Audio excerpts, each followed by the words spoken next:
Sulphur প্ৰচুৰকৈ থকা নিৰামিষ বিধিসমূহৰ spoken টিউটোৰিয়েলটোলৈ স্বাগতম। এই টিউটোৰিয়েলটোত আমি শিকিম আমাৰ শৰীৰত সালফাৰৰ লাভসমূহৰ বিষয়ে। কিছু নিৰামিষ বিধি বনাবলৈ। সালফাৰ হৈছে আমাৰ শৰীৰত পোৱা তৃতীয় অতিকৈ প্ৰয়োজনীয় খনিজ পদাৰ্থ। সৰ্বমুঠ 22টা এমাইনো এচিড আছে, যাৰ ভিতৰত কেইটামানত সালফাৰ থাকে। ইয়াক সালফেটেড এমাইনো এচিডৰ পৰা আহৰণ কৰা হয়। অতিকৈ প্ৰয়োজনীয় সালফেটেড এমাইনো এচিড হৈছে মেথিঅনিন আৰু চিষ্টিন। সালফাৰে হজম প্ৰক্ৰিয়াত সহায় কৰে। ই হাঁওফাঁওক সুৰক্ষিত কৰে কফ গঠিত হোৱাৰ পৰা আৰু সংক্ৰমণৰ পৰা। কেন্দ্ৰীয় স্নায়ুতন্ত্ৰক বিকশিত কৰিবলৈ এই খনিজ পদাৰ্থবিধ লাগে। ই লগতে ইনচুলিন উৎপন্ন কৰিবলৈও সহায় কৰে। সালফাৰৰ গুৰুত্বৰ বিষয়ে আন এটা টিউটোৰিয়েলত বৰ্ণনা কৰা হৈছে। অধিক তথ্যৰ বাবে অনুগ্ৰহ কৰি আমাৰ ৱেবছাইট চাওক। আহক এতিয়া এই বিধিসমূহৰ প্ৰস্তুতকৰণক চাওঁ। আৰম্ভ কৰাৰ আগতে মন কৰিব যে এই টিউটোৰিয়েলত 1 বাটি মানে হৈছে 150 মিলিলিটাৰ। আমাৰ প্ৰথম বিধিটো হৈছে চেণ্ডউইচ ধ'কলা। এই বিধিটো বনাবলৈ আপোনাক লাগিব 3 চামুচ সৰু মিলেট, 2 চামুচ বাকলি থকা ব্লেক গ্ৰাম, 3 চামুচ দৈ,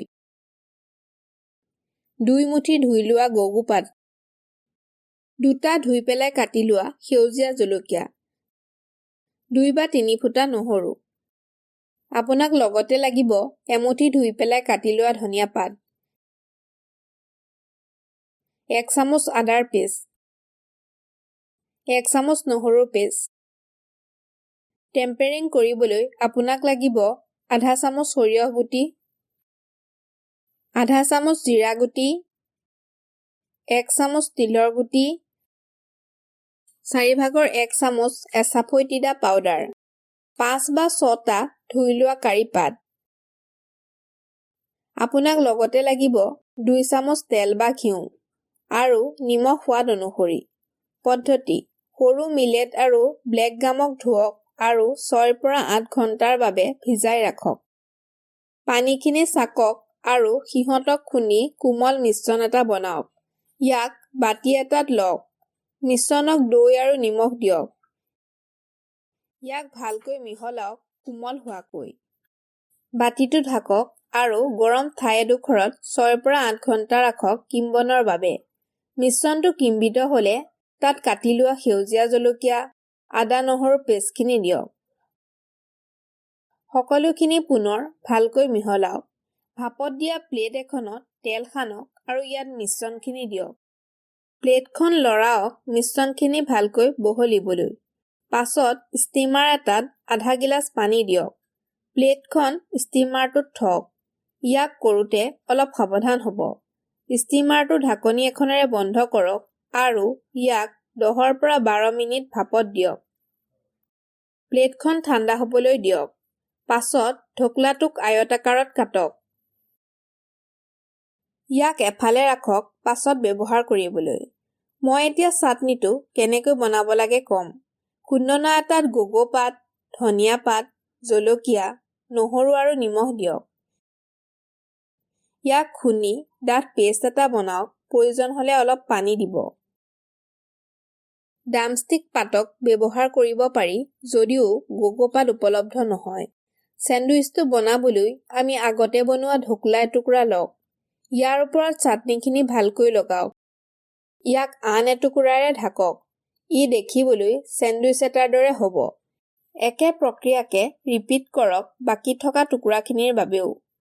টেম্পাৰিং বনাবলৈ পেন এখনত তেল বা ঘিউ গৰম কৰক।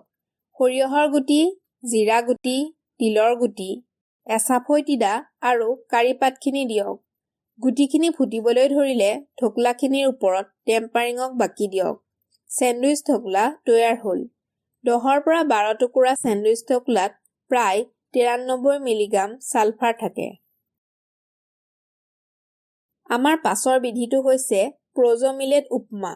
এই বিধিটো বনাবলৈ আপোনাক লাগিব 2 চামুচ প্ৰ'জ-মিলেট, এমুঠি ধোৱা মিঠি শাক, এটা মধ্যম আকাৰৰ কটা পিঁয়াজ, 1 চামুচ আদাৰ পেষ্ট, 1 চামুচ নহৰুৰ পেষ্ট, 2টা ধুই পেলাই কাটি লোৱা সেউজীয়া জলকীয়া। আপোনাক লগতে লাগিব 1 চামুচ ধুই পেলাই কাটি লোৱা গাজৰ, 4 বা 5টা ফুলকবিৰ পাহি, 1 চামুচ সেউজীয়া মটৰ মাহ, এমুঠি ধুই পেলাই কাটি লোৱা ধনিয়া পাত। আমাক 1 চামুচকৈ লাগিব হালধি পাউডাৰ, জিৰা পাউডাৰ, ধনিয়া পাউডাৰ। আপোনাক লাগিব 1 চামুচ তেল আৰু নিমখ সোৱাদ অনুসৰি। পদ্ধতি: প্ৰজমিলেটক ধুওক আৰু 6 পৰা 8 ঘণ্টাৰ বাবে ভিজাই ৰাখক। পানীখিনি টুকক আৰু এফালে ৰাখক। পেন এখনত তেল গৰম কৰক আৰু নহৰু, সেউজীয়া জলকীয়া, আদা দিয়ক আৰু 1 মিনিট লৰাই থাকক। কাটি থোৱা পিঁয়াজ আৰু শাক-পাচলিখিনি দিয়ক। পিঁয়াজখিনি কোমল নোহোৱালৈকে লৰাই থাকক। সকলোখিনি মছলা দিয়ক আৰু ভালকৈ মিহলাওক। তাত প্ৰজমিলেট আৰু পানী একাপ দিয়ক আৰু মধ্যম জুইত সিজিবলৈ দিয়ক। পেনখনত ঢাকনি এখন দিয়ক আৰু 5 মিনিট ৰান্ধক। প্ৰজমিলেট উপমা তৈয়াৰ হ'ল। ইয়াক বাটি এটাত বাকক আৰু ধনিয়া পাতেৰে সজাওক। আপুনি উপমাটোক দৈৰ সৈতে খাব পাৰে। এই বিধিটোৱে প্ৰায় 165 মিলিগ্ৰাম ছালফাৰ দিয়ে। আৰু তৃতীয় বিধিটো হৈছে মিক্সিত শাক-পাচলিৰ কাটলেট। এই বিধিটো বনাবলৈ আপোনাক লাগিব 2 চামুচ বাৰ্ণিয়াৰ্ড মিলেট, 2 চামুচ সৰু মিলেট, 2 চামুচ কোডো মিলেট,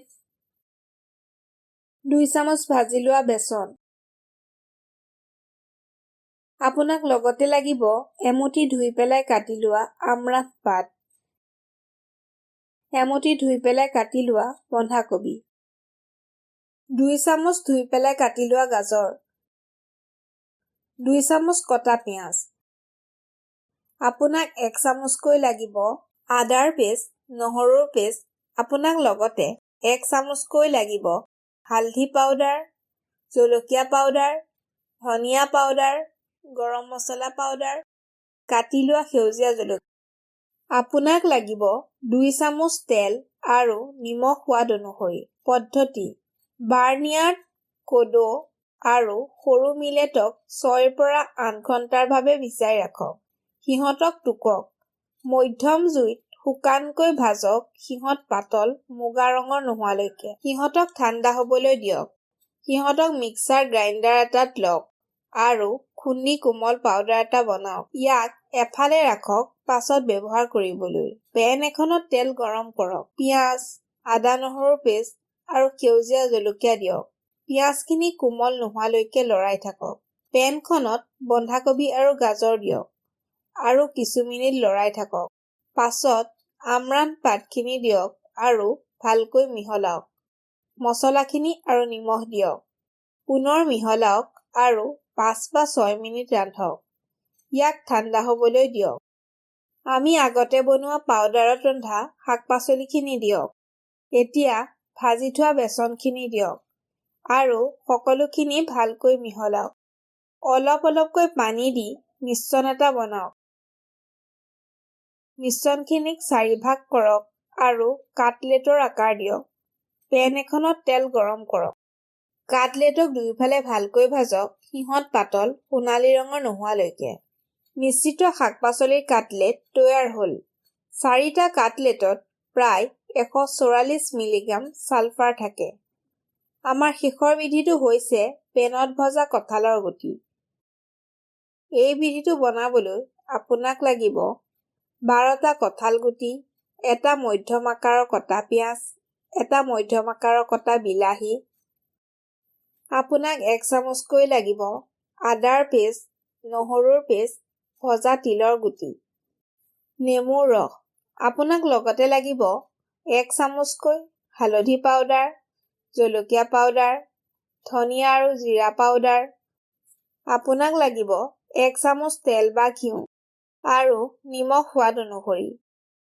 পদ্ধতি: কঁঠাল গুটিখিনিক প্ৰেছাৰ কুকাৰত 4 বা 5টা চিটি মাৰক। সিহঁতক টুকক আৰু প্লেট এখনত থওক। ঠাণ্ডা হ'বলৈ দিয়ক। ঠাণ্ডা হলে বাকলি গুচাই লওক।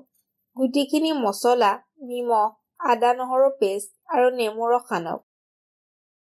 ইয়াক 10 মিনিট এফালে ৰাখক। পেন এখনত তেল গৰম কৰক। পিঁয়াজ আৰু বিলাহীখিনি দিয়ক আৰু 5 মিনিট লৰাই থাকক। পাছত পেনখনত কঁঠাল গুটিখিনি দিয়ক। ইয়াক 5 বা 6 মিনিট ভাজক। গুটিখিনি মচমচীয়া হলে জুই বন্ধ কৰক। ইয়াক বাতি এটাত লওক আৰু ভাজি থোৱা তিলৰ গুটিৰে সজাওক। পেনত ভজা কঁঠাল গুটিৰ বিধিটো তৈয়াৰ হ'ল।